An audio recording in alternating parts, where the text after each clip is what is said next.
Want to know the latest in soccer? Then listen to the Golden State Media Concepts Soccer Podcast. From MLS, the World Cup, and the Premier League, we've got you covered. The latest updates, the hottest matches, and news on the league's top players. It's the Golden State Media Concepts Soccer Podcast. David Beckham scores the goal to take England all the way to the World Cup Finals. Listen now.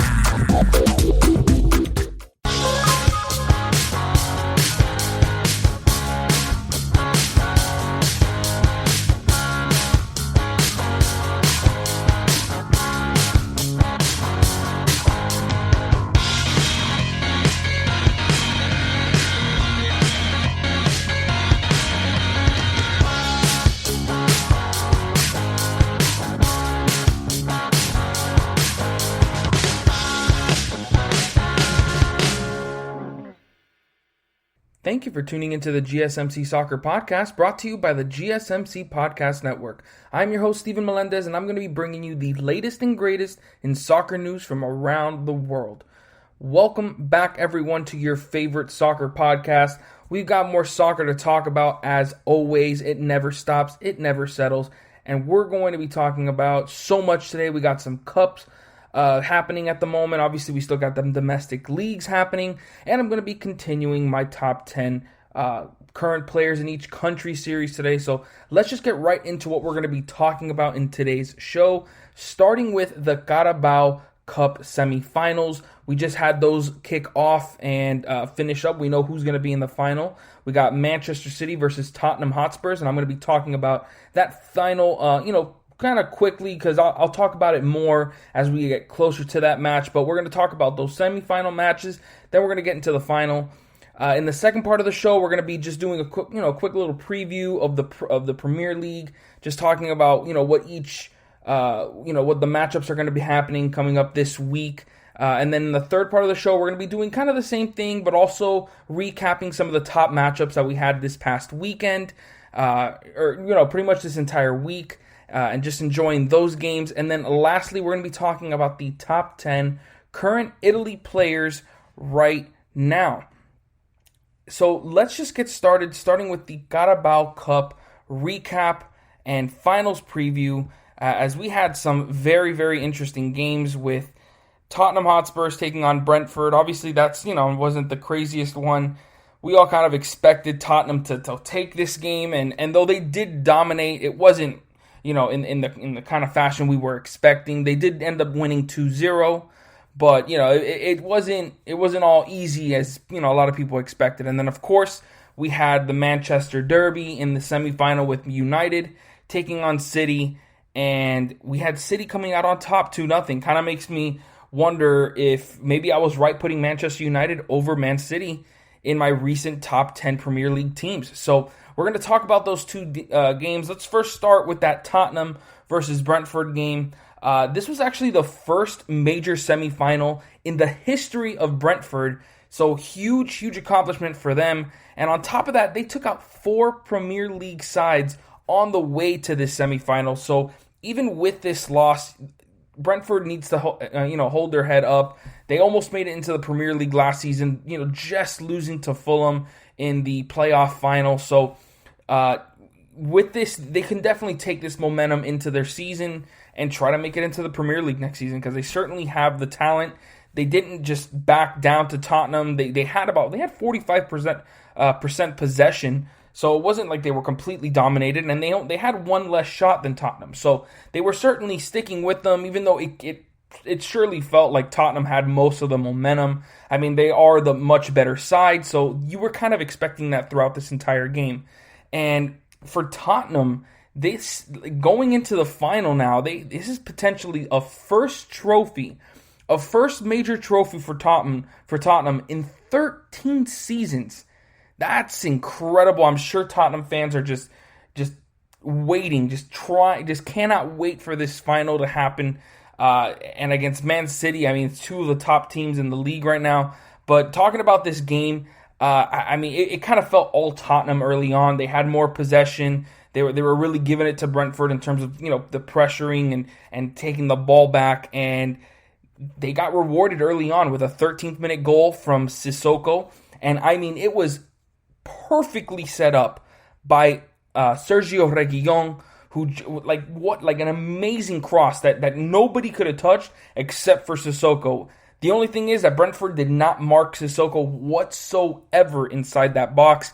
It was probably one of the easiest headed goals Sissoko would score in his career, and it was a nice one at that. The goalkeeper had no chance of stopping it, and it opened that scoring. Of course, that made Tottenham feel really good about their chances of making it into the final and having a chance at that trophy, and they were playing that way. They were playing with a lot of confidence. They almost even had a second goal with Lucas Moura heading it, and it took a little deflection almost into the goal, but it got a beautiful save from, what's the goalkeeper name? David Raya. Beautiful save. I mean, because at first he thought it was going to be a little lower, but then the deflection made it go, much higher than he expected, and he had to adjust to it, did perfectly, and was able to save it to keep his team at least within one up until that point.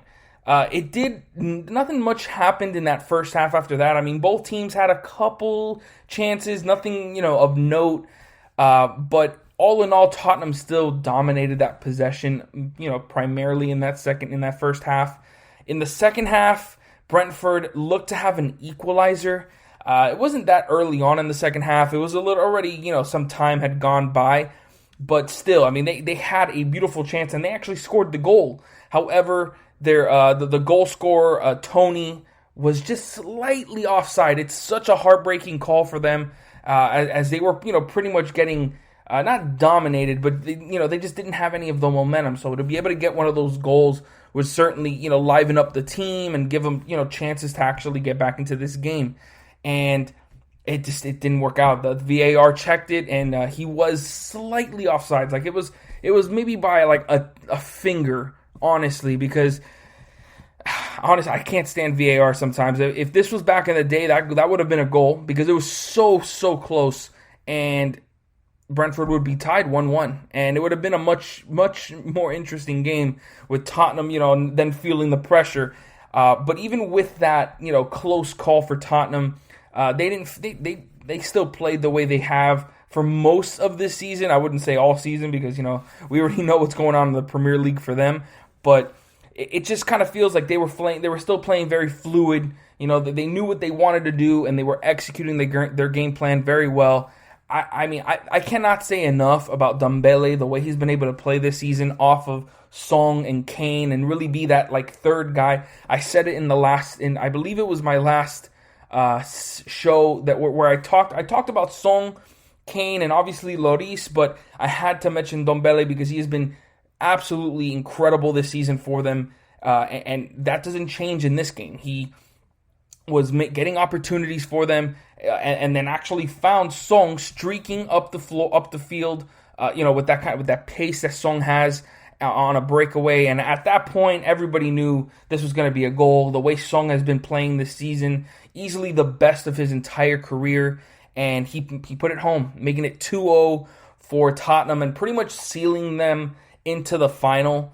But of course, Brentford weren't going to go down without a fight. They got a few more opportunities, nothing to really talk about, because for the most part they were fighting an uphill battle. And then it got even worse in late in the game. I believe it was at the 82nd minute when Josh Da Silva picked up a late red card to seal away pretty much any chance Brentford had to get back into this game.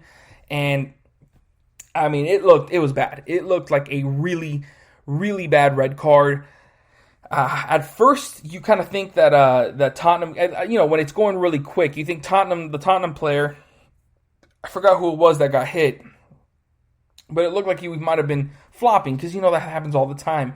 But when you look at the replay, Josh Da Silva, I don't know whether he missed the ball, and so he kind of flings his foot forward, but man, he had cleats up right on pretty much the ankle of whoever it was that got hit. I don't remember who it was, but it was a bad foul, and it literally took the referee just one look. He literally looked at it for 5 seconds, and he already turned around. You knew at that point it was going to be a red card, and that dropped Brentford down to 10 men, and that was all she wrote. Tottenham would go on to win this game 2-0, and I mean, it's a big game for them, man. I mean, it doesn't matter if it's Brentford or Man United, Chelsea, it doesn't matter who it is. You're into the FA Cup final and or the Carabao Cup final, I mean, and it's just a huge moment for Tottenham and for Jose Mourinho. He even said it before this game that this is one of the biggest games of his tenure there at Tottenham, and that's absolutely correct because, I mean, this is his first chance at a major trophy. If he can win the game against Man City, I mean, he would be considered, he can get early considerations for manager of the season. I mean, obviously he needs to do a lot better in the Premier League, but for now, I mean, it's looking pretty good for him. But yeah, Tottenham moving on. Now we're going to move on to the more exciting game, of course, as Manchester United took on Man City. However, as more exciting as this probably was as heading into it, it had the exact same result. Man City dominated Manchester United and defeated them 2-0. And all in all, really, Man City dominated Man United more than Tottenham dominated Brentford. And, I mean, it kind of makes me feel, like I said before, I even talked about this game, that should I really have put Manchester United second? Maybe I was allowing the recent run of play to influence my decision, which, I mean, happens all the time, but it's just, they did not look anything like the team that they have shown over the past few games in the Premier League. Obviously, they melted in the Champions League, and so they were focused on the Premier League and everything that's going on there, but still, it's just, you expected a lot more from this Manchester United club that's been playing probably as good as anybody in the Premier League right now. But still, you got Manchester City that pretty much dominated most of this possession. And early on in this game, it did appear like we were going to have some crazy fireworks in this game. Nothing like that goalless draw we saw from them a few weeks ago. This game had a lot of goals early on. The only problem was there were a lot of offside calls. And it was clear ones at that. There was no, this wasn't a Brentford situation. This was, they were like almost a whole body offsides, and it was a couple opportunities, I mean, for both teams as well. And even Kevin De Bruyne almost scored a ridiculous goal from outside the box, but it hit the woodwork. That one would have counted. There was no offside calls on that one. That one definitely would have counted, but it hit the woodwork and it denied him a chance to give his team a 1-0 lead. But that would not hold them down for long, because in the of course, in the first half, there was nothing going on. I mean, there was a lot of chances for both sides, even though Man United weren't really getting many, efficient looks, and that was pretty much the story of the game for them. Even though they had some possession, I mean, only 39% though, I got to mention. They had 11 shots, which isn't bad, especially when you consider Man City only had 12, but most of them were from outside the box, like desperation shots. So it goes to show they only had 2 shots on target. And that was the reason why they just couldn't combine with anything. Marcus Rashford couldn't show up. Bruno Fernandes, same thing. Paul Pogba, it wasn't really working there. And Anthony Martial doesn't really give him that target man that you really need in big games like this. And I've said that a couple times already. And then that midfield of McTominay and Fred, I just don't like what they give you on a week-to-week basis. I don't feel like they are going to win you any of these big trophies. It's just not going to happen. I mean, it shows you in this game. And no surprise, they were the only 2 to be subbed off for Greenwood and Donny van de Beek. I do not understand why they don't use Donny van de Beek more. I would honestly even prefer Juan Mata, who has almost no legs left in his career. I mean, he's a great player. Not trying to disrespect him, but he's getting up there in age. And I would still prefer Juan Mata over a player like McTominay or Fred, who have shown time and time again that they just do not show up in big moments. And that was definitely the case for Manchester United. And in the first half, both teams didn't score. But it took Man City only 5 minutes into the second half to get their opening goal, and it was a poor marking job from Manchester United off a dead ball situation. The cross came in, it reached all the way to the back post with nobody touching it. John Stones, all he needed to do was put his chest to it, and it got by Dean Henderson. And I mean, that's not the way you want to go out. It just is not the way you want to go out. but that's exactly what happened to this team. And that opened up the scoring for Man City, got them 1-0. And with them having the momentum up until this point already, you kind of felt like this was just going to open up that can of worms. And it was just going to give Manchester City open lane to just continue to get opportunities. And that's exactly what happened. They kept putting a lot of pressure on Manchester United, and it was rewarding them with opportunity after opportunity after opportunity. Of course, they didn't put them all in. I mean, they only had 2 goals in the game. And for them, I mean, they didn't do that much better. They had 4 shots on target of their 12 shots. So it really isn't much better than what Manchester United did. But it just felt like their opportunities were much more, like fluid in the motion of the game. Like with Man United, just kind of felt like, oh, they're not getting anywhere. Let's launch one from outside and hope it goes in. That was pretty much what their game plan was. Not their game plan coming in, but that was all Man City was giving them. And it kind of goes in line with what Man City has been able to show so far this season, with their defense being absolutely dominant, which is incredible to think, especially when you consider the fact that they don't even have one of their best defenders from last season in Laporte. I mean, well, he was injured all of last season, but I guess you can say 2 years ago, he was one of the best defenders in the world. I'm pretty sure, I believe I put him in my top 10 center backs in the world. They bring in a guy like Ruben Diaz. John Stones has been playing great. Obviously, he kind of fell out of favor with Guardiola for a while after being one of those big top defender signings. He fell out of favor, but now he's getting regular starting 11 minutes, and he's rewarding them with production. And then late in the game, I mean, like I said, Man City were getting opportunities after opportunities, and it took another dead ball situation, this time a corner, where it didn't get a proper clearance, and it hurt Manchester United again. Found the least likely person to score a goal, Fernandinho, from way outside the box. He ticked it perfectly. It wasn't a line drive. It kind of skidded off the ground a bit, but it just went perfectly into the bottom left corner. Dean Henderson probably couldn't even see it. He didn't react quick enough, and it gave Manchester City that 2-0 lead in the 80th minute, or 83rd minute at that, and that pretty much sealed the game. Of course, with 2-0, 1 goal, you're only a goal away, but Manchester United just couldn't put anything together, and that was all she wrote. Man City heading into the final to face Tottenham. Manchester United once again cannot show up when it matters most, and they fail to play for another trophy. And it's kind of been that it's been that trend for a few years now, and until that changes, I mean, though, that noise of change the manager, I mean, change the something's not right, is never gonna go away. So now that we finished those 2 games, let's now talk about the final. And it's a super exciting game. I mean, you got Man City, Tottenham, 2 of the best teams in the Premier League. And Man City, finding their groove now in the Premier League, playing very well. I mean, they're now, top 6, I believe? If it wants to show up for me. If it doesn't, fine. But I'm pretty sure they're like top 6 or top 7 in the Premier League at the moment, after falling, really low early on. And Tottenham, even though, they're not finding that much consistency at the moment, they have been one of the top teams in the Premier League for some time now.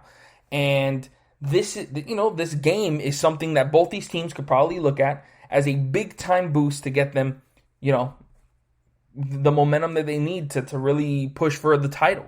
Because both these teams have chances to win the title this season. But it's just, getting another trophy under your belt, especially, the Carabao Cup, which is one of their major trophies. Definitely wouldn't hurt. And I mean, you got all the star power you can ask for. On Man City, you got, Kevin De Bruyne, who else am I talking? Raheem Sterling, Gabriel Jesus, Rodri, and the list goes on and on. Ederson, Riyad Mahrez, Ruben Diaz, which I just talked about, Phil Foden, Ferran Torres, they got the youngsters. I mean, and the list just goes on and on.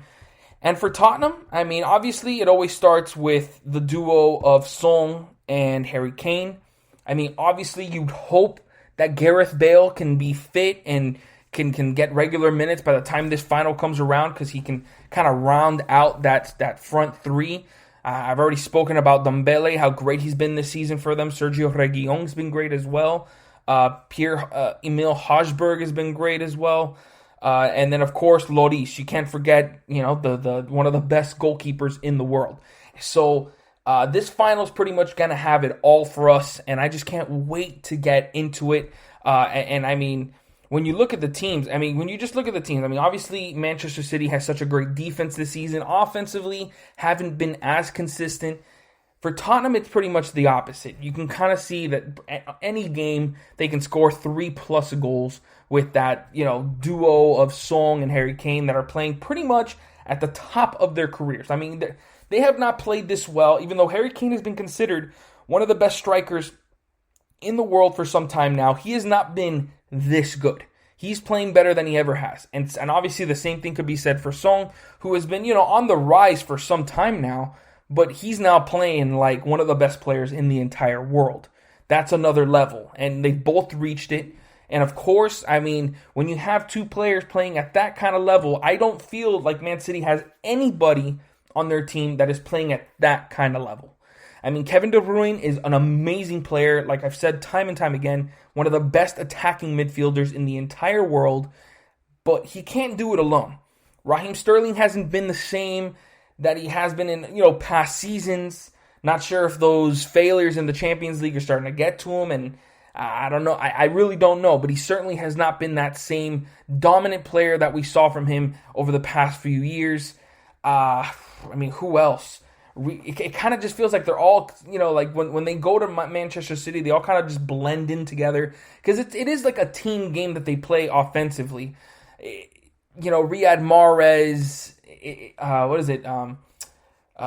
Gundogan, it's Gabriel Jesus. I mean, no one has really, aside from obviously De Bruyne, no one has really stepped up and taken that, secondary star role to help them out. It's just a collective team effort, and of course that wins a lot of games. But I feel like in a knockout round game like this one, where the other side has playmakers and some of the best in the world, I don't feel like Manchester City is going to have an easy time here. I mean, of course, it's Tottenham. Shouldn't expect them to have an easy time. But if you're listening to what I'm saying, I'm sure you guys can understand that I'm probably leaning towards Tottenham in this game. I feel like they just, I don't know, they have more flair, they have more fluidity to them. It just feels like sometimes you'll just see Manchester City and they'll be like, which one's going to show up today? Is it going to be the one that dominates teams, obviously on the defensive end, but, they need to score goals on a consistent basis as well? Are they going to show up?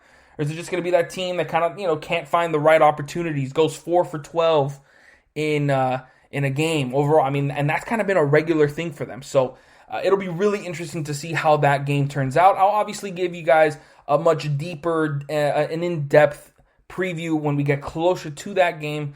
So that's going to wrap it up for this segment. Make sure you guys stick around, because when I come back, we're going to be talking about the Premier League, previewing some of the games that are going to be coming up this weekend right after this.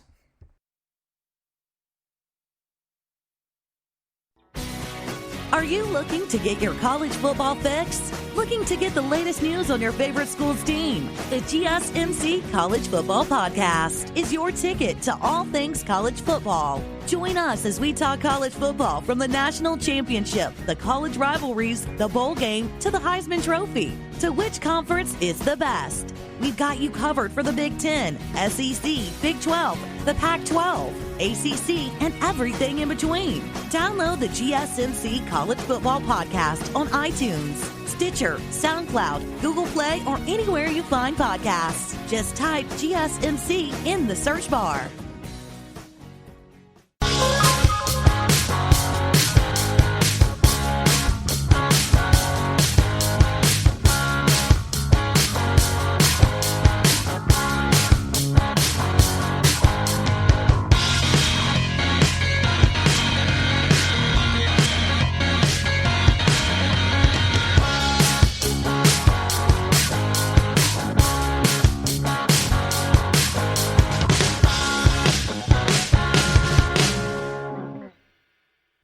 Welcome back, everyone. If you missed the last segment, we talked about the Carabao Cup semi-final matches and then quickly previewed the final that just occurred. And now we're going to be talking about the Premier League matches coming up this week and probably going into the weekend as well, as we have a lot of matches happening. We have some interesting matchups and, some like whatever ones, but we're going to get into all of them.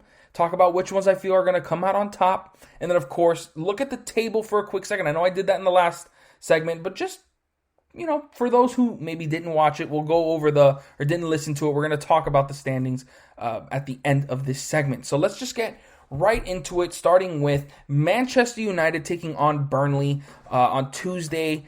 And that's pretty much them setting up that game that should have been played on match day one, because Manchester United had a few of those games in the beginning of the season postponed due to them playing so much before the end of the season because of Europa League and all that. So they're finally playing this game now, and I mean, it's a big one for them. I mean, they've won 4 of their last 5 games, Manchester United I'm talking about, of course, and this is a big-time chance for them to get over Liverpool in this game. They're tied with them in points at 33, and they have a game in hand. So this is a huge, huge opportunity for Manchester United to claim all these points and be on top of the table for the first time, and I cannot remember how long, because Manchester United have not been a good team for a while now. I mean, a consistently good team, of course, and this would be a huge, huge statement for them after missing out on the Champions League knockout rounds and now getting a chance to play in the Premier League and be at the top of the table. I mean, when was the last time a Manchester United fan could say we're in the top of the Premier League table, and not just in the beginning, because of course any team, I mean, you can even get a Fulham at the top of the table early on in the season if they get a surprise win. I'm talking about halfway through the season like we are right now. When was the last time Manchester United could say they were at the top of the table? This is a chance for them to finally say that after so many years, and they have a huge opportunity to do so. I mean, Burnley have not been playing well this season. You look at the table, and they are all the way down to 16th, only 5 points out of relegation zone. However, they probably had their best stretch of play over their past 5 games. They've won 3 games of their last 5. You put in a draw and a loss in there as well, and that's 10 points in their last 5 games. That's 6 out of their 16 points. They've gotten 10 of them in their last 5 games. That's obviously them figuring things out. So it's not like Manchester United is going to have a walk in the park, although it should be a walk in the park for them.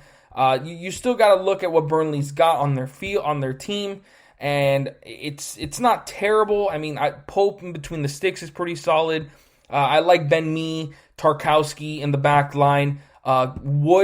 Chris Wood has been on top of his game this season and is easily one of their best players, and it's one of the reasons why they have been playing as good as they have. And you also got to look at Ashley Barnes, another player that has been playing really well for them, and is, obviously when you say really well for a team that's, bottom of the table or close to bottom of the table, you got to take that with a grain of salt. But at the same time, those are some of their best players.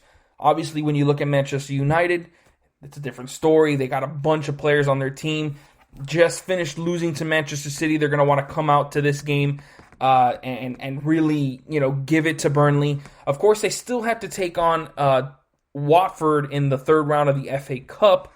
That's a big game for them as well. So, I mean, and they should defeat Watford. So, obviously, they're going to get back to their winning ways before they take on Burnley in this game. And especially with Liverpool coming after that, they're going to want to dominate this game and get all 3 points before taking on Liverpool this upcoming Sunday. Huge game. And, I mean, there's not really much to say about it. They need to come out and dominate. And they should. They just recently signed that kid from Atalanta, Amad Diallo. Not sure if he might get some looks on this game. Maybe it's a bit too soon before he starts getting time, especially when he plays forward. So you can probably see a guy like Edison Cavani getting some time here. I would love to see Donny van de Beek finally get some starting minutes inside in that midfield behind Bruno Fernandes. He certainly can do it. Not sure if maybe Bruno Fernandes maybe gets some rest after playing in that Carabao Cup. Maybe you see a guy like Alex Telles. Obviously, you'll see David De Gea after not playing in the Carabao Cup match. Maybe you'll see a youngster like Daniel James as well. But overall, this should be an easy win for Manchester United. I expect it to be an easy win. Of course, you can never go into the game thinking it's going to be an easy win because that's how you lose. So, still need to be on top of their toes and win this game. But next we have Sheffield United versus Newcastle United, and this is a matchup between one of the worst teams in Premier League history in Sheffield United, who in 17 games has an astonishing 2 draws. 2 draws in 17 games. That's it.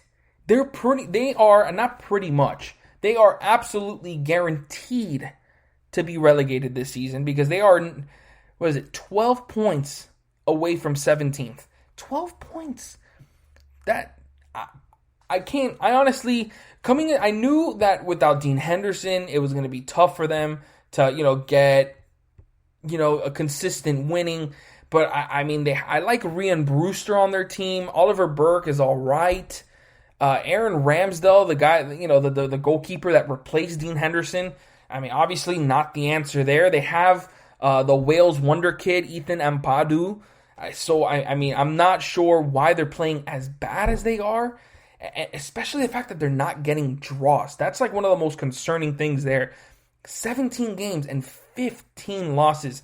And they have a minus 21 goal differential, which, yes, is terrible in 17 games. But when you consider West Brom, who has 6 more points than them, has a minus 28 goal differential, there's something fundamentally wrong with your team where you can't even muscle together some draws, hold on to a game. Like, clearly that's the case because, I haven't been following Sheffield United this entire season, but that's clearly the case of them just not being able to hold on to matches. And when I look at over, some of their last couple games, there's a lot of one, goal losses. You look at Everton, 1-0. That's actually not a bad result. You lose only 1-0 to Everton, who have been one of the better teams this season. That's not a bad result. 2-0 to Crystal Palace. Okay, you could do better. 1-0 to Burnley. All right. You could do better than that as well. A 3-2 loss to Manchester United. After, with them, and that was recently, so that was them already in good form. So, that's also not bad, but still, to lose 3-2, it kind of feels like they just, another one, 2-1 to Leicester City. West Brom, 1-0 loss. West Ham, 1-0 loss. Man City, 1-0 loss. So it's like, even against the worst teams or the best teams, they have not been able to figure out what to do, and it's incredible. Even to Liverpool, they lost 2-1. Arsenal, they lost 2-1. Aston Villa, they lost 1-0. What is going on here? And that's pretty much all season. That's got to be one of the most as a Sheffield United fan, you need to be. I can only imagine how you must feel to be in these games with these top teams in the Premier League. Your team just has not been able to get over the hump and finish the games and win, or at least hold off the opponent to get a win. It's got to be extremely frustrating, and one of the most bizarre seasons that I can remember seeing from a team. I've never seen a team with just 2 draws and 15 losses. I have never seen it, especially with them not having the worst goal differential, them being clearly the worst team by a wide margin. 6 points isn't incredible, but when do you think Sheffield United is going to get a win? I don't know, but maybe against Newcastle. I doubt it, because when you look at Newcastle's team, they haven't been terrible this season. They're coming off recently a goalless draw against Liverpool. They did lose to Brentford in that Carabao Cup, but pretty much everyone was losing to Brentford up until Tottenham took them out. They beat West Brom, but they're supposed to beat West Brom. They beat Crystal Palace 2-0. They beat Everton 2-1. What else? They tied against Tottenham 1-1. So, they've had some solid performances. Their last game was a 2-1 loss to Leicester City, so they were in that game as well. They do have an FA Cup match against Arsenal, the third round, tomorrow. or maybe not tomorrow, whatever. It might have already happened by the time you guys are listening to me, but still, they have tight games. Not sure if they're going to be able to beat Arsenal, especially with them playing at least a little bit better over the last few games. But still, this game against Sheffield United, especially whether you see, Newcastle having, at least being able to hold off against, top teams. I mean, you can say the same about Sheffield United. They just haven't been able to get over the hump. So I have no faith in Sheffield United coming out on top in this game. And I see them losing. And I see them losing by 1 goal. Surprising, right? Next, we have Wolves versus Everton. I'm excited to see this game, but at the same time, it all depends on what Wolves team will show up. Only 18 goals scored in 17 games. That's one of the worst goal tallies in this entire league. I believe that's bottom 5, right? That's bottom 5 for Wolves. One of the teams that whenever I think Wolverhampton, I think they're explosive. That they're gonna score goals in a hurry with guys like Adama Traore, Daniel Pondence, Nelson Semedo, Pedro Neto, Roman Saiz. You expect them, Ruben Neves. You expect them to be one of those teams that are going to just outrun you and score goals. Obviously, it does not help when you lose your star striker in Raul Jimenez. That's obviously a huge gap at in the top of the pitch, and you're not going to replace that with youngster Fabio Silva. He's just not ready yet. He just is not, and obviously that's that's going to hurt them. But it's just bottom 5. I did not expect that. No, and they haven't. They're winless in their last 4 games, going 2 draws and 2 losses. So they have not been playing well as of late. So this could have the makings of a great game, but at the same time, it all depends on what the Wolves even show up as. As for Everton, they are coming off a loss, but they had 4 straight wins before that, but it was to West Ham. So, I mean, it was kind of easy. West Ham have been one of those surprising teams this season, so you can't really be, give them fault to that, especially since it was a 1-0 loss. But before that, they did get a win against Sheffield United, a win against Arsenal, then Leicester City, Chelsea, and then a draw against Burnley. But, they dominated, or not dominated, but got big wins against some of the top competition in this league. So you expect them to come into this game and, kind of handle it the exact same way and win the game. But, of course, you never really know what's going to happen there. But I do expect Everton to win this game. Honestly, I'm not sure what is going on with James Rodriguez. I really want to look into that to see, what is going on there, why he hasn't been able to play as of late. Because that game against West Ham, you look at their lineup, and they had Richarlison, Sigurdsson in that spot that you usually see James Rodriguez, Bernard, Calvert-Lewin, and then you had Doucouré in the back. Now, maybe they were giving Allan some rest, but he wasn't even on the bench, so it's possible that both of those guys are dealing with injuries. James Rodriguez actually came off the bench. Why? Were they just giving him rest? Like, maybe he's not playing the same way he was early on in the season. I did mention that he hasn't been at that same level that he was early on, but I don't know. I think, I don't know. I really want to see James still play at the top of his game, because when I saw him make that move to Everton, I was super excited for him. I was excited for Everton, and it could be that he's coming back from injury, because when I look at some of the games, some of the recent games that they played, he hasn't been in the bench or the starting unit. So it's possible that he got injured and is coming back from injury. So they obviously didn't want to start him right away. Maybe you see him in this game. I would love to see him back and just clicking on all cylinders, because when he's there in the middle of that pitch, they're a different team. But then, let's see. And then for Wolves, it's pretty much the same thing. Like I said, I mean, it just all depends on which team shows up. I just see Everton winning this game. And I actually see them winning it comfortably. I don't see I don't see the Wolves playing consistently. And what's the word I'm trying to come up with? Not come up with, but you know what I'm saying. Like, I just don't think they're going to play smart enough to really stick with Everton and win this game. Next, we do have Man City versus Brighton. And this should be an easy game for Manchester City, coming off 3 straight wins. One of the best defenses in the league, going up against Brighton, which have been extremely inconsistent. I was expecting them to be, like I've said so many times before, the surprise of the season with some of the big signings that they made, like Lallana and Veltman. But it just has not turned out that way at all. Veltman isn't even, he's getting some minutes. Lallana is just barely getting time off the bench. He's pretty much coming on as a sub, but still, it's just, they're going up against Man City. Let's just be real. Unless an absolute upset occurs, Man City are going to dominate this game and come away with the 3 points. One game I definitely want to talk about, Aston Villa versus Tottenham.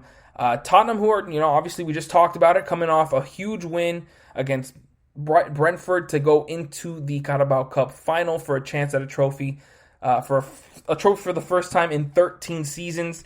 And so they're obviously going to be motivated and really happy to have gotten there. And, hopefully we'll be getting off to a good start in the Premier League. When you look at their team, obviously I've already talked about them, extremely stacked. They have an easy matchup in the FA Cup against Marine on Sunday. So, they have an easy matchup there. And then we'll have to deal with Aston Villa after that. So they can probably rest some of their players as they head into the Premier League game, which is great news for them since their games are very stacked up. I just recently saw their scheduling over the next couple months, and it is absolutely stacked. 3 games, sometimes 2 games in between games, in between matches, and it's just that's really hard to put on players, especially when some of them are expected to play 90 minutes straight. That's just absolutely insane. I completely understand why Alexander Arnold was, bashing the Premier League board, I guess, for setting up the schedule that way, and just bunching up the schedule. Or bunching up the matches, and it's just it's a lot. It's tough, but this Aston Villa Tottenham game has all the makings of game of the week, absolutely, and it can go either way. The way Aston Villa has played this season, both defensively and offensively, is pretty similar to what Tottenham have done. They've scored the same amount of goals.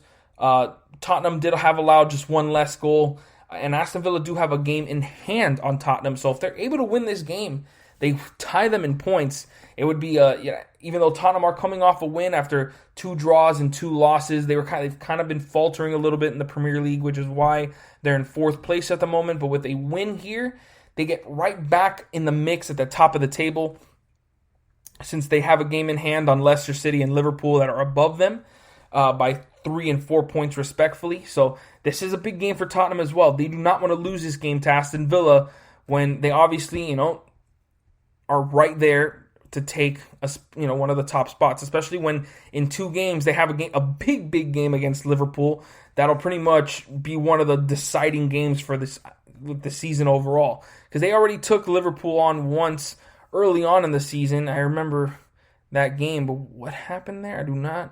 I remember Liverpool won, but where is it? Here it is. Yeah, Liverpool won 2-1 in that game. Obviously, that's one of the biggest differences here, with Liverpool ahead of them by 4 points. So if they are able to, get a couple of, some momentum heading into that Liverpool game, and they win, they're in prime position to be near the top of the table and challenge for that title. So huge game for Tottenham, big game for Aston Villa as well. As like I said, they're 3 points away from a European spot. I do not remember the last time that Aston Villa actually made it to the Europa League or Champions League. That would be a heck of a story to really see throughout this season. And yeah, I'm really excited to see that game. And then lastly, this week we got Arsenal versus Crystal Palace. And this is a game where it all depends on which Arsenal team shows up. Is it the one that we've seen this last 3 games? Who dominated, I believe they dominated West Brom. They dominated 4-0. They beat Chelsea 3-1, beat Brighton 1-0. A win's a win, but they do take on Newcastle tomorrow, this weekend in the FA Cup, and then they see Crystal Palace on Thursday. And if they can continue this momentum, they have a shot at actually challenging for one of those top European spots, especially with, the teams up top. Not, no one's really separating themselves. There isn't like a gap between the European spots and I don't know, 6 through 12 even, or 6 through 14, to be honest. Because, yes, Man City have 29, and at 14th, Crystal Palace, they have 22. But a couple weeks ago, I was talking about how, Man City or Manchester United were, 9, 10 points behind 4th, 5th place? And within those couple weeks, Manchester United 2nd, Man City 5th. That's just the way it works in the Premier League. So I'm excited to see how that match works out. Can Arsenal step up and turn their season around, or will they go back to the same mediocrity they have shown throughout most of this season? We'll have to wait to find out. But for right now, that's going to wrap it up for this segment. Make sure you guys stick around, because when I come back, I'm going to be talking about all the other leagues in the world and just talking about some of the top matchups going on in those leagues right after this. Tired of searching the vast jungle of podcasts? Now listen close and hear this out. There's a podcast network that covers just about everything that you've been searching. The Golden State Media Concepts Podcast Network is here. Nothing less than a podcast bliss with endless hours of podcast coverage. From news, sports, music, fashion, cooking, entertainment, fantasy, football, and so much more. So stop lurking around and go straight out to the Golden State Media Concepts Podcast Network. Guaranteed to fill that podcast itch. Whatever it may be. Visit us at www.gsmcpodcast.com. Follow us on Facebook and Twitter, and download us on iTunes, SoundCloud, and Google Play.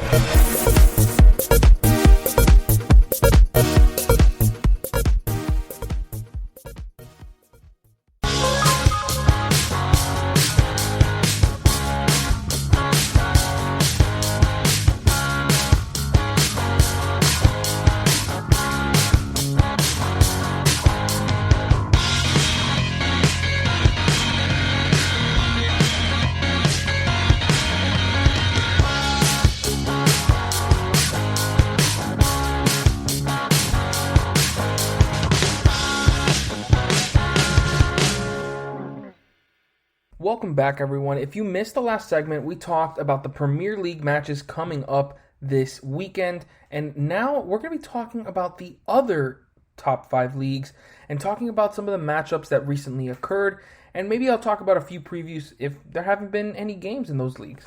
So first, let's start off with La Liga, as we had a couple games occur. We had one game happen this Wednesday, with Barcelona taking on Atleti Club and defeating them 3-2. This was a game that was originally postponed early on in the season, so they were able to fit it in here to get Barcelona, those games played.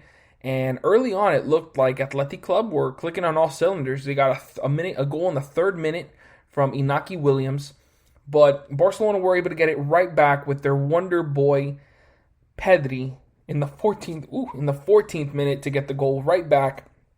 And then before halftime, Lionel Messi doing what Lionel Messi does all the time, which is score for Barcelona. The all-time leading goal scorer for Barcelona continues to add to that tally with a goal in the 38th minute to make it 2-1 just before halftime. And in the second half, he gets a brace in the 62nd minute, just doing what he does. That combination of Pedri and Lionel Messi has surprisingly been really good this season. Of course, you knew what you were going to get from Lionel Messi. Pedri, on the other hand, very young. You weren't sure if you were going to get him playing on, at the top of his game, and he's showing the potential to be a cornerstone for Barcelona for years to come. And of course, you got the mastermind, the talisman player, Lionel Messi, getting a brace in this game and putting it away for Barcelona. They were up 3-1 late in that second half. Athletic Club were able to get a second goal in the 90th minute from Iker Munian, but it was too little, too late, as Barcelona were able to go through with the win, and they were playing extremely efficient ball. 13 shots, 9 of those on target. They had 58% possession on Athletic Club, so they were dominating this game throughout, and they won this game very well.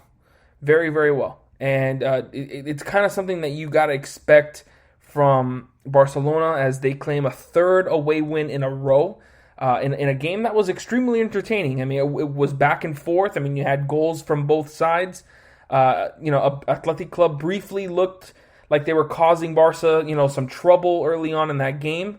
But Barcelona, of course, as you would expect from them against a club that, isn't at their level, turned things around very quickly. And Messi, always being the star of the show, turned it up and they get the win. Big time 3 points for them. When you look at the standings, it was an extremely important 3 points. They now got 3 wins in their last 4 games. They're turning it around for them. I mean, early on in the season, it looked like they had absolutely no chance at challenging Atletico Madrid and Real Madrid for the title. They're still a ways away, and especially when you consider that Atletico Madrid still has 2 games in hand on them.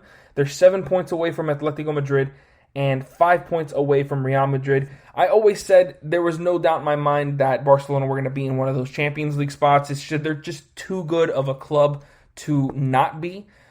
So this was obviously a good win, and they just need to continue to do it. They need to obviously hope for, it's no longer in their hands. They need to hope for, Atletico or Real to lose games and drop some points, and they got to continue to play at a high level. They now play Granada in a game tomorrow. You guys might have already watched it before listening to me, but not sure if they're, that's going to be a really good game because I'm always rooting for Granada. They're one of those teams that doesn't have a big time budget, but they always seem to be in the near the top of the table. Right now they're at number 7, so this is also a really big game for them to try to continue to to stick with the top 5 in this league. Because at the moment they're 6 points behind Real Sociedad for 5th place. They're behind Sevilla as well, who are not expected to let up. They've been playing better as of late and have a game in hand on them. However, they do have 2 games on hand over Real Sociedad, so they do have a chance to get closer to them. But with a game against Barcelona, it's going to be very hard to get. Villarreal have already played their game of match day 18 as they defeated Celta Vigo 4-0. Absolutely dominating them and continuing to stay in that top 3 with this win. That's 3 wins in their last 5 games, and their offense has been looking not that good this season. But it came out really well against this Celta Vigo team that has been playing well, but defensively they have not been good. They're near the bottom. I believe they're 2 of the worst teams defensively in this league, and it showed in this game. Gerard Moreno scored in the 5th minute, Moy Gomez in the 14th minute, Danny Parejo in the 19th, and then you had Fernando Nino in the 34th. First 4-0 before halftime. It was clearly one-sided. Villarreal absolutely dominating this game. Celta Vigo started getting more opportunities in the second half, still only ended with 8 shots, 3 on target, just didn't pose any sort of threat against Villarreal, and they get all 3 points. Very important, especially with Barcelona starting to creep up right behind them. They need to start, they need to continue to win these games, get the 3 points, and, to be able to stay in one of those top 4 spots. Especially when you got Sevilla also playing on a high level. It's going to be tough. It's going to be really tough for them, but they certainly have the firepower.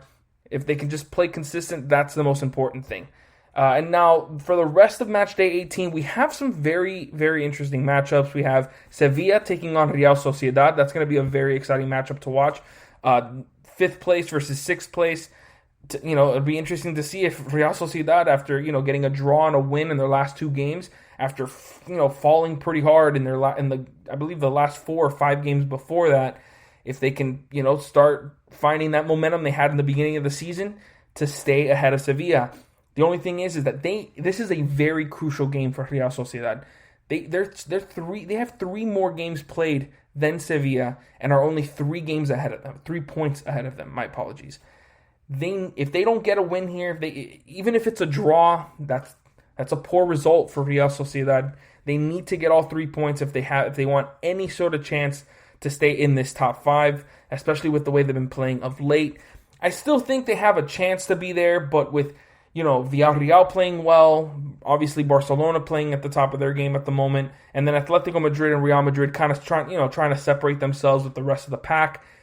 It might be looking like a match, like a battle between Real Sociedad, Sevilla, maybe Granada's in there for that last European spot. So they need to play a lot better than they have, and so that's going to be a very exciting game to watch. We also have Atletico Madrid taking on Athletic Club. Don't expect any sort of upset there. Atletico Madrid have been playing so well this season, defensively and offensively. They've been such a great team. They obviously have, some big games coming up with, They have the Champions League. I mean, that's obviously ways away, but they obviously have that to worry about, but not at the moment. They're focused primarily on the Premier League, on La Liga, especially with their recent 1-0 loss to Cornella in the Copa del Rey second round. Terrible, terrible loss for them. Especially when you consider they had pretty much all their players. João Felix was playing, Saul. They had Correa playing, Vitolo. They had a lot of their strong players. Jose Jimenez was even in the game. They picked up a red card in the 63rd minute, and after giving up that early goal to Cornella, they lose in the second round. But in a way that it depends on how they see it. I mean, maybe they weren't looking at Copa del Rey as a trophy they were really focusing on this season, especially with them starting off in La Liga so well. They want that La Liga title. I don't remember the last time Atletico won the La Liga title, and they're eyeing that, and they certainly have a big-time chance. I mean, they have games on hand and pretty much anybody remotely close to them. If they can win, those few games that they need to make up, they've got a big lead on the top of the table. What else we have going on this weekend? Real Madrid taking on Osasuna. This should be an easy win for them. Osasuna near the bottom of the table. They've got 3 draws in a row, so they've been able to at least stay competitive in these last 3 games. And they just happen to be against Real Sociedad. I mean, one was against Alaves and another against Elche, so they haven't, really taken on any tough competition, especially when you consider Real Sociedad being one of, playing at such a poor, being in such poor form as of late. But still, you got to be impressed with what they've been able to do. Aside from that, there really isn't much. I mean, you got Elche, Getafe, Levante, Eibar, Cadiz, Alaves, Huescas, Real Betis, Valencia, Valladolid. Nothing really, that pops out to you there. There is a game on Tuesday of next week where you have Atletico Madrid and Sevilla. That's a game that Atletico Madrid is making up. That was postponed of match day 1. And that's obviously going to be a big game for both clubs to see if, they can try to get further up the table, or if Atletico Madrid can start making some distance there with these games that they have to make up. But that's pretty much everything going on in La Liga. In the Bundesliga, we've recently got a huge upset with Bayern Munich losing to Borussia Mönchengladbach. This is a big-time loss for Bayern Munich, as they were just starting to build some momentum and creating space with everyone else in the table.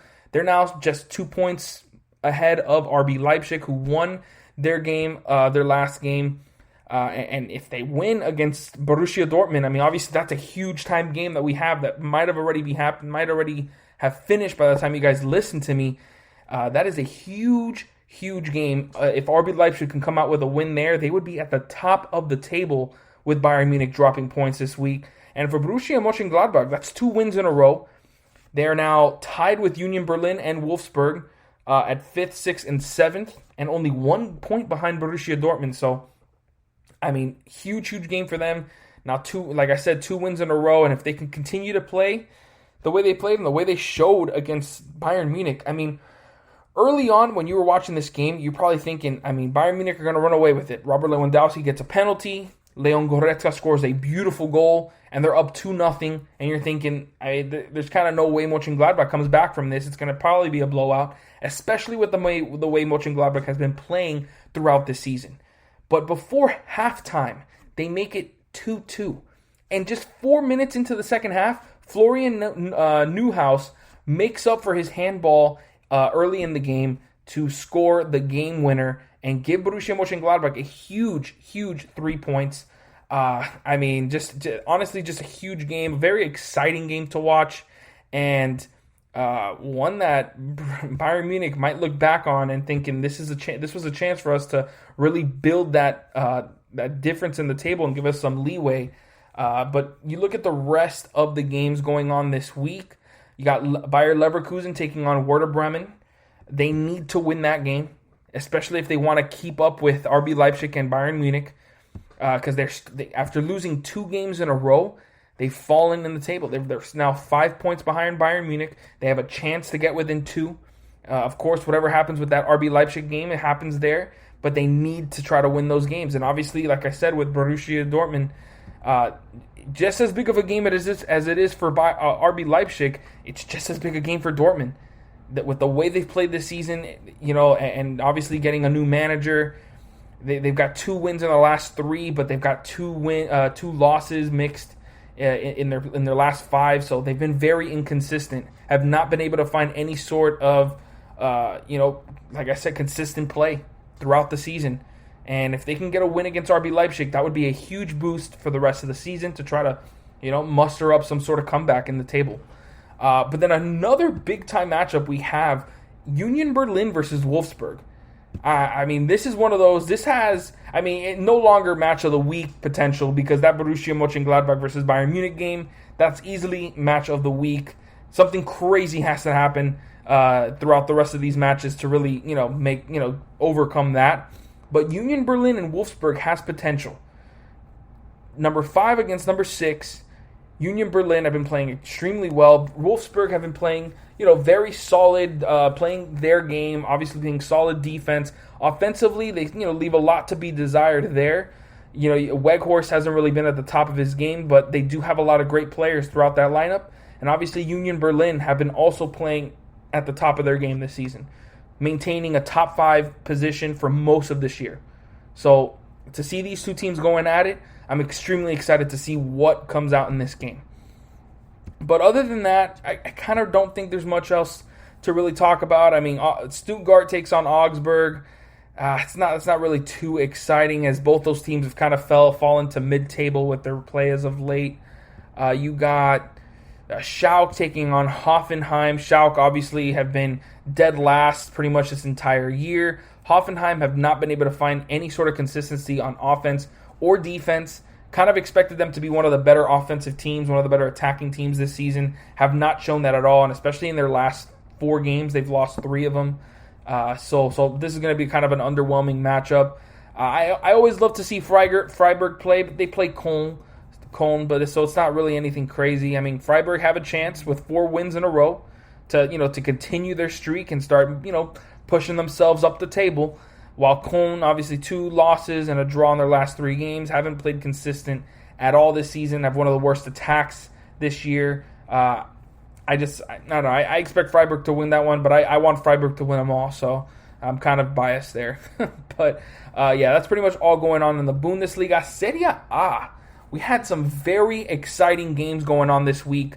We had Juventus taking on AC Milan, the league leaders, the undefeated team throughout the season, and we're able to beat them 3-1. Always happy to see Weston McKennie getting a goal. Always seems, every time he's gotten a goal this year, it's been during a big game and they get a win. That's when you know that's a big-time player. He makes big-time plays, and Weston McKennie has entrenched himself as such a key part of this team. And then also Federico Chiesa.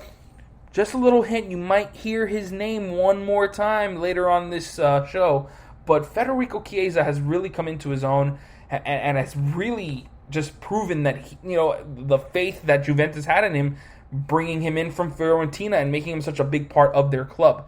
Milan, on the other hand, they just did not look the same as they have in past seasons.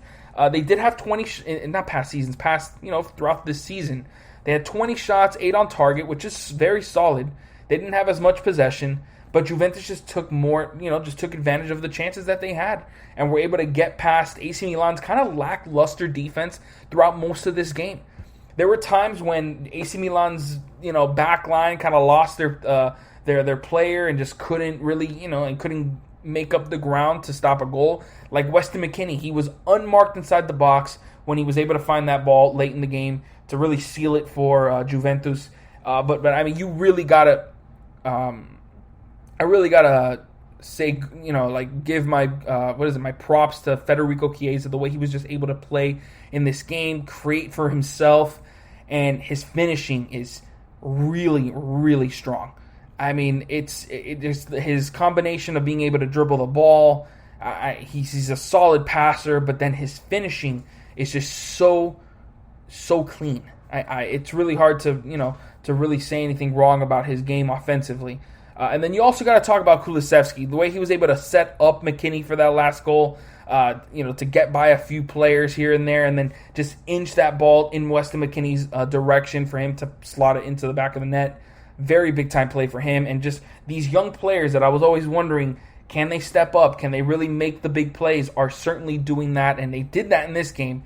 Ronaldo barely had his hands in this game. I mean, he did have a really nice cross to Weston McKennie, which was blocked by Donnarumma, but still, this was all the youngsters coming together and winning this game for Juventus, and a big one at that, handing Milan their first loss of the season. Luckily for them, though, Inter Milan did not fare any better, as they lost to Sampdoria 2-1. Now, this was a bad loss. They gave up a penalty to Candreva in the 23rd minute, and then Keita Balde scored in the 38th minute. Two former Inter Milan players at that, so that must sting for sure. In the second half, it kind of felt like Inter Milan were getting more into the game. I mean, they had opportunities throughout. I mean, they had 24 total shots, 7 on target, 62% possession. So they certainly were, having most of the momentum. But they were just allowing Sampdoria to just get those few opportunities that they were able to, really hit home on. Inter Milan were able to get within one in the 65th minute, and you kind of expected, the way Inter Milan have been able to play, getting, I believe, 7-8 wins in a row up until this point, that they were going to not only draw, but possibly get the win as well. That didn't happen. Sampdoria were able to hold on and get this very huge upset, 2-1 win over Inter Milan. And with that, both Milan teams lose, which kind of felt kind of impossible at some points this season.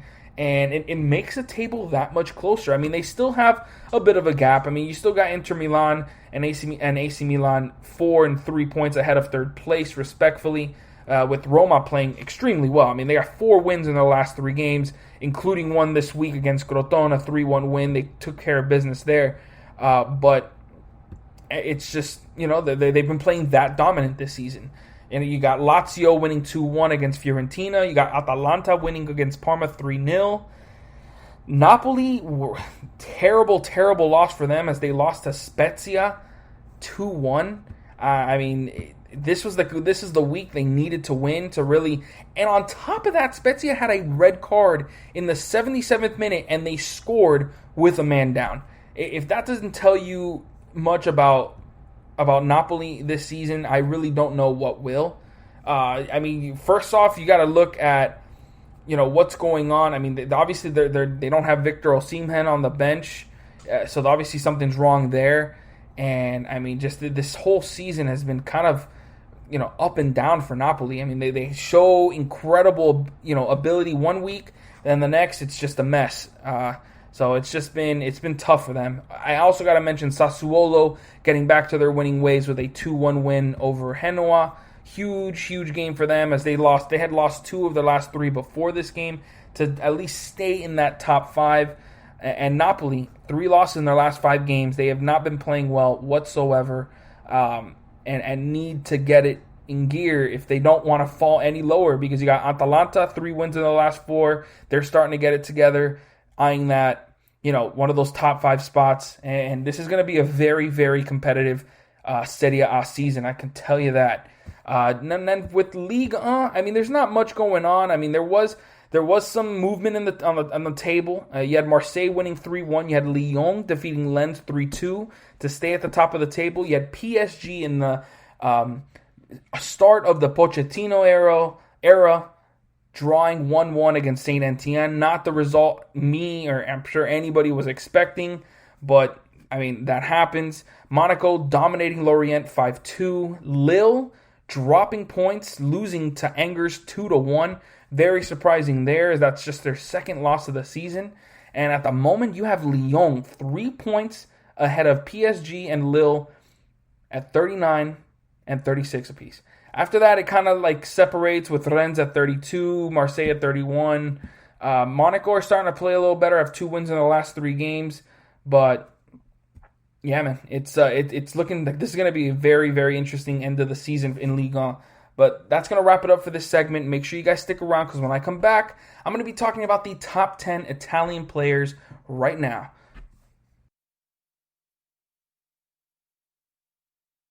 This is your ultimate stop for everything sports. The Golden State Media Concepts Sports Podcast. Should I say more? From the NFL, MLB, the NBA to MMA, it's all in here. The Golden State Media Concepts Sports Podcast. Listen now.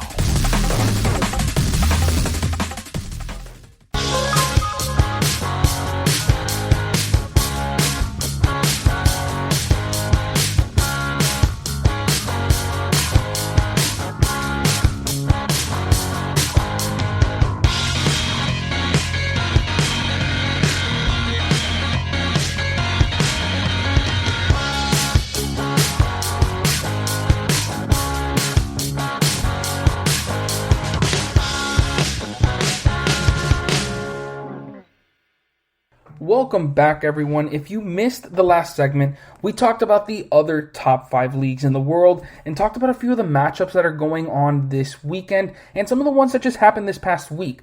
And now we're going to be talking about the top 10 current Italy players right now. If you guys don't already know, I've been doing a top 10 series once again for my last segments, this time of the top 10 current players in each country in the top 20 of the FIFA World Rankings. And now we are at Italy, who are number 10 in the world. So we are now in the top 10. You guys know we're going to be having some of the top players in the world on these lists. And I'm just so excited to get into each and every one of them. So let's just get started with number 10, Federico Chiesa, one of the best young players coming out of Italy. He currently plays for Juventus and has been really showing up for them. I mean, I was kind of debating because there are a lot of great Italy players. I mean, you can go from Bastoni, Di Lorenzo, who plays for Napoli, Sandro Tonali, but he's already kind of a little bit too young for me to put him here. Berardi, Belotti. I mean, the list goes on and on. There are so many great Italy players, but I ended up going with Federico Chiesa on this list because not only is he young, I believe he's like 22 years old right now, 23, but he's playing for one of the top clubs in the entire world and contributing on them. I mean, how often can you say that a kid that's 22, still like in the young parts of his career, is contributing for one of the top clubs in the entire world? Well, Federico Chiesa does exactly that, and he's such a complete player on the offensive end. He's excellent technically. He can dribble the ball with the best of them. He's got excellent pace, and his finishing, I already talked about it in this, I actually talked about it in the last segment. His finishing is starting to come into form. I mean, he wasn't really getting goals on a regular basis when he first came in, but that's not expected. However, now he just finished getting a brace against AC Milan and is starting to show that he can also carry the offense and carry the attack and help Juventus score goals on a regular basis. And if he can continue to develop, there is no doubt in my mind he's going to be even higher on this list and can be one of the best Italy players for years to come. Next, at number 9, we have Lorenzo Pellegrini, one of the best passers on this entire list. Honestly, probably the best passer, in my opinion. He plays for Roma right now and is, just an absolutely technically skilled midfielder. And I didn't even mention about Chiesa. If you guys didn't know, he plays on that winger spot. He can also play midfield. But now, moving on to Pellegrini, he plays in that attacking midfielding role, can also play on the wings, but he's best used in that middle of the pitch because his vision and his passing abilities are the best parts about him, and it really shines when he's able to really control the entire, attack from the middle of the pitch. His dribbling is excellent as well. He's able to get by multiple defenders without really breaking a sweat, and can complete those runs with excellent passes to his teammates to really get them in the right scoring position. And don't get it twisted. He can absolutely score as well. He's excellent with both feet and can score from inside the box, outside the box. But his number one attribute is the fact that he can pass the ball pretty much as good as anybody on this list. And almost as, I'm not going to go say as good as anybody in the world, but it's close. He's an excellent passer and can consistently find his teammates in opportunities to score. And that is exactly why I put Lorenzo Pellegrini in my top 10. Almost had him a little bit higher. I just feel like the next guy on this list does all that and just a little bit more. And at number 8, we have Giorginio of Chelsea. This midfielder is one of the more complete midfielders in the world. Is a very underrated midfielder in my opinion. Can get the ball out to pretty much anywhere on the pitch. Can hit long balls. Can link up with teammates very well, while also being able to help out on the defensive end. His work rate is extremely high. Is one of those players that you would absolutely want on your team. I remember there was a little time when Giorginio was kind of not. I don't know what am I trying to say. He wasn't really talked about much and wasn't really up there with one of the better midfielders. At least even in the Premier League. But now, especially last season, Giorginio has really stepped into an amazing role for Chelsea and has been kind of indispensable for them. You think in the middle of the pitch, he's like the perfect box-to-box midfielder that can do pretty much anything you need him to. He can get by opponents with his excellent technical skills. Obviously, he's got great vision and can play as a deep-lying playmaker because his defense is very strong as well. He's a strong player overall, so he doesn't get knocked off the ball very easily, and is just overall an excellent player to have in the middle of the pitch, and is someone that Italy's going to be relying on, to really set the tempo in that midfield to go along with a couple other players that'll be on this list. And coming up next at number 7, we have Lorenzo Insigne. And this guy, this is easily the flashiest player on this list. You don't with Italy, you don't have a lot of players that can really create on their own off the wing. And Federico Chiesa is starting to come into his own to be able to do that, but he's still very young, and still needs a couple more years of development to really hit his peak.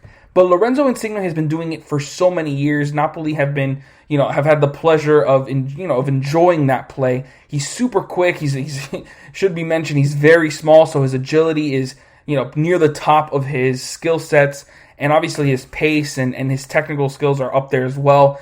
He's a very solid passer, and more importantly, he's a willing passer. Is able to get his teammates involved, but he can also score with the best of them. You can't let him get any free space because he can launch it from pretty much anywhere and make you pay for it. No doubt in my mind. And Lorenzo Insigne is very important for Italy's attack. Since they could be going into a youth movement now that Insigne is getting, is at his 30s. So it obviously, changes things a bit. Well, he's about to get to his 30s, but still, he's starting to get, on that wrong side of 30, but he's still one of their best players. Comes in at number 7. I just don't feel like he does much else. He does have a great work rate. He does get back on defense, and it helps out with his team overall, which is why I put him a little higher on this list than I, was thinking I was going to. But still, an excellent attacking player, very quick, and does so much on the attacking end. At number 6, we have Nicolo Barela, and I believe Nicolo Barela has really stepped up the most out of anybody on this list. He's still just 23 years old, playing for one of the top clubs in Serie A in Inter Milan, and is one of their most important players. Nicolo Barela is one of the players you can put anywhere in the midfield, and you will not... He'll pretty much play just as good anywhere you put him. You can put him in the center defensive midfielding spot because he's such an excellent passer, great technical skills, so he won't, he's great with the ball at his feet, and he's a solid defender. He's not a, high quality, top class defender, but he's no slouch on that end either.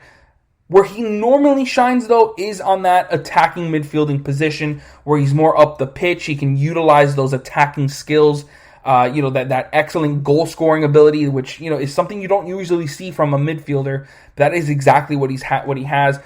So he's your classic box to box midfielder that can do it all and is one of Italy's best young players. I mean, at 23 years old, he's going to be at the heart of that midfield for years to come, and he can do it for as long as for many, many years. But he just does it all. He really does do it all. And he also has a great passing ability. His vision is very underrated, gets his teammates involved very often, and is definitely one of Italy's best players. At number 5, we have the goalkeeper, Italy's number 1, Gianluigi Donnarumma.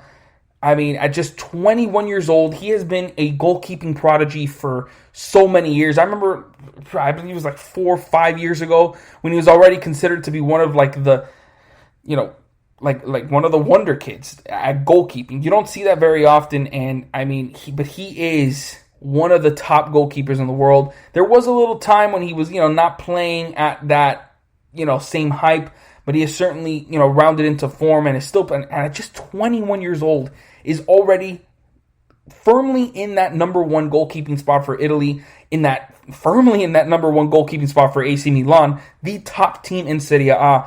Right, that should tell you enough. I mean, he's very long, very tall, so obviously he covers so much of that goalkeeping area.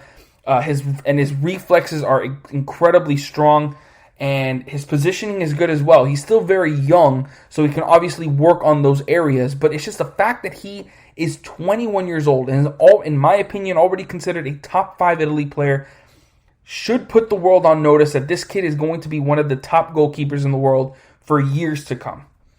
At number 4, we have Giorgio Chiellini, the center back of, that's been up at the heart of Italy's backline for years.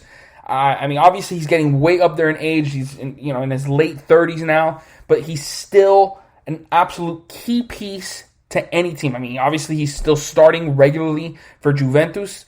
Obviously, might not be the case for many years. For a few more years, but he's just such a hard-nosed player. Has been doing it for so many years now, 15 years to be exact. The guy has been an absolute staple at that center back position, and it's like his hustle, his intensity, his physicality. It all shines through whenever he plays. Obviously, he doesn't have the pace anymore, but his IQ is off the charts, and that's why he continues to be such an important player for any team he plays on. Obviously, it's been Juventus for pretty much ever. I don't think he's played for another team. Don't quote me on that, but I'm pretty sure Chiellini has been with Juventus for pretty much all of his career, and there's no reason why he shouldn't continue to be one of Italy's top players and one of their best defenders. He's not the best defender, because I'm sure since you guys haven't seen someone else's name on here, you'll know who's coming up next. At number 3, we have Leonardo Bonucci. In my opinion, the best defender for Italy, and he's just a bit younger. He's almost in his 30s, but he's still that much younger than Chiellini. That's and the fact that he is a ball-winning center back, can score goals along with getting teammates involved with his excellent passing ability, and then also is that rough hound physical player on the defensive end, is why I give him the edge over Chiellini. For many years, you would have said the opposite way. I just think it's already that time where Bonucci has surpassed Chiellini, and they'll be associated together for years. Because I've never seen a backline that has Bonucci, doesn't have Chiellini. It's just the way it's been ever since I've been a soccer fan. So those two guys are pretty much associated with one another. But Bonucci is such a great all-around center back, and one of the best ones in the world. And now that I'm really thinking about it, I might have snubbed him in my top 10 center backs in the world.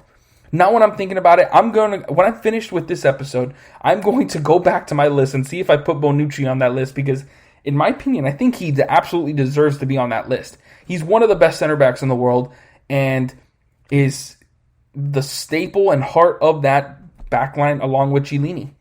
Now at number 2, we have one of my favorite players. I mean, mainly because he plays for PSG. I'm sure you guys know where I'm going with this.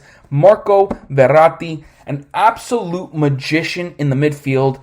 And it was so hard. It's just that the fact that he's been dealing with a lot of injuries, hasn't been playing consistently as of late, which is why I couldn't put him at number 1.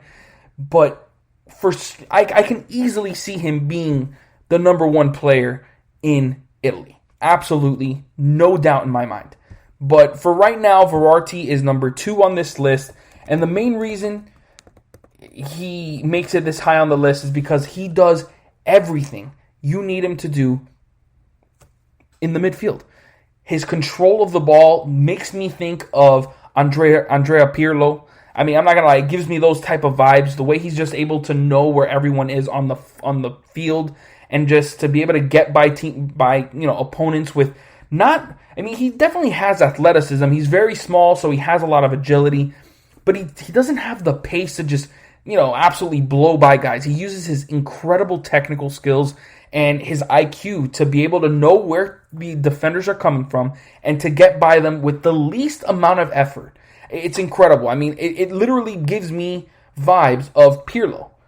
I don't think there's anybody that's shown that kind of ability to take on a press and absolutely dissect it with little to no effort.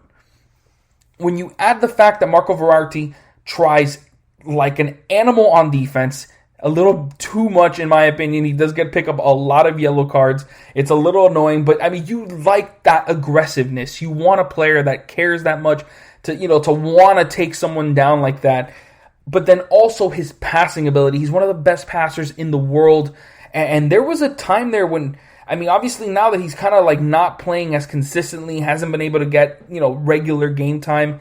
He, so he's obviously not at the top of his game, but he's still squarely in his prime. He's 28 years old, has plenty of years left in him, and there was a time when he was considered one of the best midfielders in the world, if not like top 3. I mean, he was there.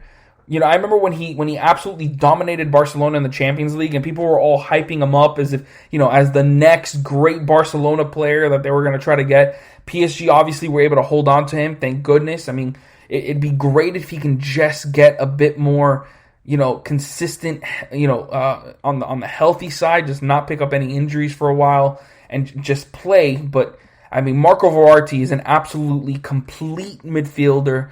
You can't really fault him in anything. The only thing I would say is that he doesn't really score goals. But the thing is that he does so many other things really, really well that he doesn't need to. He's just an excellent center defensive midfielder / box-to-box midfielder, and maybe also his size. I mean, he's not very tall, so he won't win a lot of battles in the air, if any.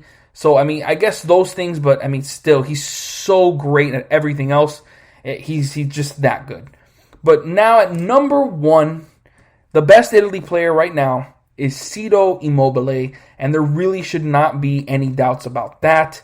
Immobile is one of the best strikers in the world, if not, I mean, top 2. I mean, I don't really... obviously, he's not better than Robert Lewandowski, but I can't think of anybody else that is better or even equal to him. I really can't. I mean, I have Ciro Immobile as the second best striker in the world right now, and he can do it all. He can score with either leg. I mean, his pace is very solid. His balance is excellent, so it's very hard to get the ball away from him. And he's just an absolute scoring machine. He can create for himself. He is very excellent at linking up with teammates. There's just times when I've seen him have the ball, and I'm thinking, like, there's no way, like, obviously he needs to try to back it away, try to, find a better way to, get, a closer opportunity at goal. But then he just launches it over the goalkeeper. His touch is absolutely insane.